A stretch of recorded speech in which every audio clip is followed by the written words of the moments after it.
এক মাসের ইবাদতের পর আজ আমাদের ঈদ। ঈদ মুবারক। তাকাব্বালাল্লাহু মিন্না ওয়া মিনকুম।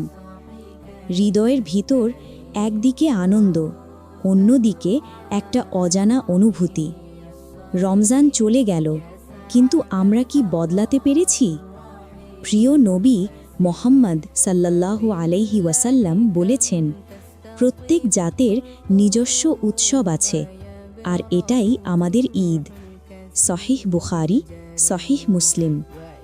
এই ঈদ শুধু নতুন কাপড়ের আনন্দ নয়, শুধু খুশির দিন নয়, এটা সেই দিনের আনন্দ যেদিন আল্লাহ তার বান্দাদের ইবাদতের প্রতিদান দেন। তাই আজকের এই আনন্দের মাঝেও ভুলে যাবেন না আল্লাহ এর কাছে দোয়া করতে। আল্লাহুম্মা তাকাব্বাল মিন্না সিয়ামানা ওয়া কিয়ামানা ওয়া সলাতানা ওয়াগফির লানা যুনুবানা। হে আল্লাহ, আপনি আমাদের রোজা, নামাজ এবং সব ইবাদত কবুল করে নিন, আমাদের সব গুনাহ মাফ করে দিন এবং আমাদেরকে আবারও রমজান পাওয়ার তৌফিক দান করুন। আমিন। আপনি চাইলে আপনার অনুভূতি কমেন্টে জানাতে পারেন।